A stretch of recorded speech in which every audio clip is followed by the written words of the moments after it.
Middle east एक ऐसा reason जो हिस्ट्री और कॉन्फ्लिक्ट से भरा हुआ है। यहाँ की धरती ने कई सभ्यताओं को जन्म दिया है और कई युद्धों को देखा है। यहाँ पावर और पहचान के लिए बहुत से मूवमेंट्स हुए हैं। हर मूवमेंट ने अपने समय की परिस्थितियों को दर्शाया है।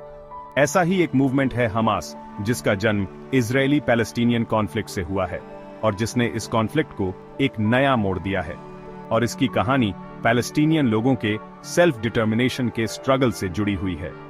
यह संघर्ष कई दशकों से चला आ रहा है। 1987 में फर्स्ट इंतिफादा के दौरान हमास का उदय हुआ। यह अपराइजिंग पैलेस्टीनियन लोगों के गुस्से और निराशा का प्रतीक था। हमास, जिसका पूरा नाम इस्लामिक रेजिस्टेंस मूवमेंट है, ने जल्दी ही अपनी पहचान बना ली।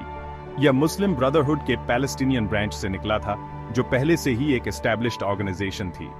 फर्स्ट इंतिफादा, जो कि इजरायली ऑक्यूपेशन के खिलाफ पैलेस्टीनियन रेजिस्टेंस का समय था, ने हमास की आइडियोलॉजी को जड़ पकड़ने के लिए फर्टाइल ग्राउंड तैयार किया। इस समय के दौरान पैलेस्टीनियन समाज में एक बड़ा बदलाव आया और हमास ने इस बदलाव का फायदा उठाया। शेख अहमद यासीन जैसे इसके फाउंडर्स ने सेक्युलर पैलेस्टीनियन लीडरशिप की नाकामियों से बढ़ते फ्रस्ट्रेशन का फायदा उठाया और इस्लामिक रेजिस्टेंस के जरिए लिबरेशन का विजन पेश किया। इस विजन ने बहुत से पैलेस्टीनियंस को आकर्षित किया, जो अपने भविष्य के लिए एक नई दिशा की तलाश में थे। हमास ने ऑक्यूपाइड टेरिटोरीज में जल्दी ही अपनी पहचान बना ली। उन्होंने सोशल सर्विसेज, एजुकेशन प्रोवाइड करवाना शुरू किया और इजरायली ऑक्यूपेशन के खिलाफ डिफायंस का एक स्ट्रॉन्ग मैसेज दिया। इन सर्विसेज ने हमास को एक मजबूत आधार दिया और पैलेस्टीनियन समाज में उनकी स्थिति को मजबूत किया और इजरायली ऑक्यूपेशन के खिलाफ डिफायंस का एक स्ट्रॉन्ग मैसेज दिया। हमास का इमर्जेंस इजरायली पैलेस्टीनियन कॉन्फ्लिक्ट में एक टर्निंग पॉइंट था, जिसने ऑलरेडी वॉलेटाइल सिचुएशन में रिलीजियस नेशनलिज्म का एक नया डायनामिक इंजेक्ट किया। इसने कॉन्फ्लिक्ट को और भी जटिल बना दिया। इसने पैलेस्टीनियन समाज में एक नई ऊर्जा और उम्मीद को जन्म दिया। इजरायल के खिलाफ आर्म्ड स्ट्रगल के लिए मूवमेंट का कमिटमेंट और साथ ही साथ उनके सोशल वेलफेयर प्रोग्राम्स ने बहुत से पैलेस्टीनियंस को अपनी तरफ अट्रैक्ट किया, जो सालों से ऑक्यूपेशन और फेल्ड पीस इनिशिएटिव्स से निराश थे।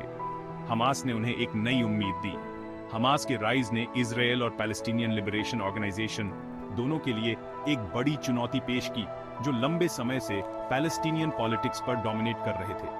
इसने पैलेस्टीनियन पॉलिटिक्स में एक नया चैप्टर शुरू किया और इसने पैलेस्टीनियन स्ट्रगल को एक नई दिशा दी, जो लंबे समय से पैलेस्टीनियन पॉलिटिक्स पर डोमिनेट कर रहे थे।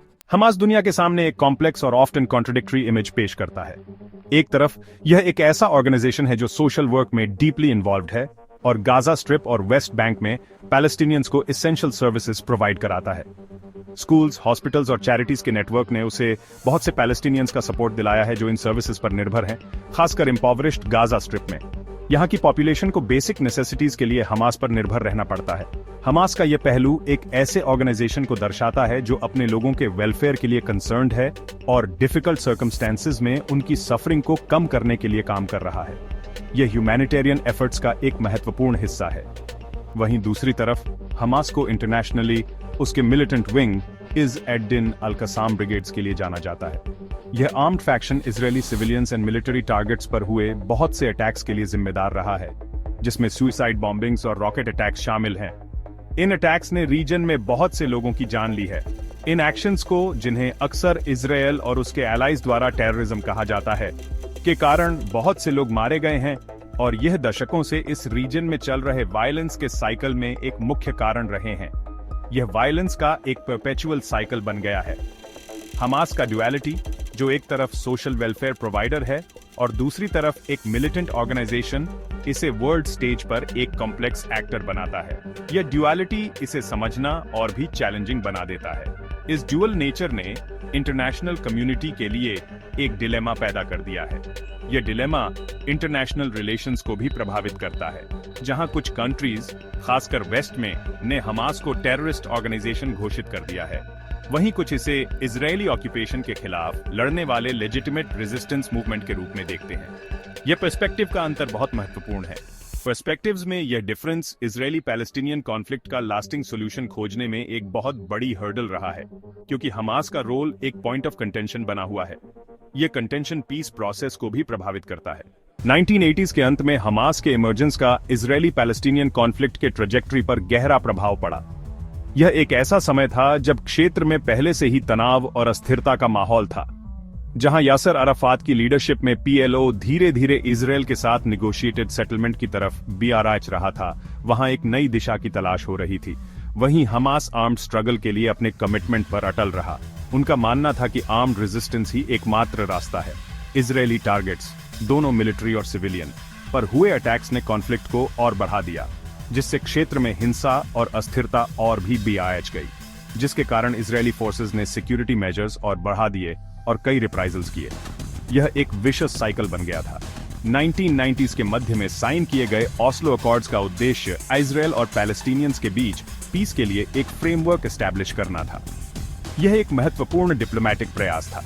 हालांकि हमास ने अकॉर्ड्स को यह कहते हुए रिजेक्ट कर दिया कि यह पैलेस्टीनियन राइट्स के साथ बिट्रेयल है और इजरायली ऑक्यूपेशन के आगे झुकना है। उनका विरोध बहुत तीव्र था। जैसे जैसे पीस प्रोसेस फेल होता गया और टेंशन्स बढ़ती गई, हमास की पॉपुलैरिटी बढ़ती गई, खासकर उन पैलेस्टीनियंस में जो स्टेटहुड की दिशा में लैक ऑफ प्रोग्रेस से निराश थे। ये निराशा और फ्रस्ट्रेशन व्यापक रूप से फैल गई थी। 2000 में शुरू हुए सेकंड इंतिफादा में इजरायल और पैलेस्टीनियन मिलिटेंट्स, जिसमें हमास भी शामिल था, के बीच वायलेंस और बीआरएच गई। यह एक और ब्लडी चैप्टर था। सुइसाइड बॉम्बिंग्स और टारगेटेड असैसिनेशंस आम हो गए, जिससे मिसट्रस्ट और ब्लडशेड का साइकिल और गहरा होता गया। यह एक एंडलेस साइकिल बन गया था।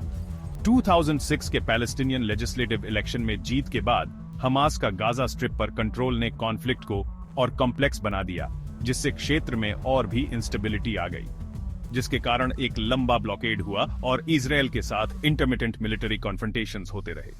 यह कॉन्फ्लिक्ट आज भी जारी है और इसका कोई आसान समाधान नहीं दिखता।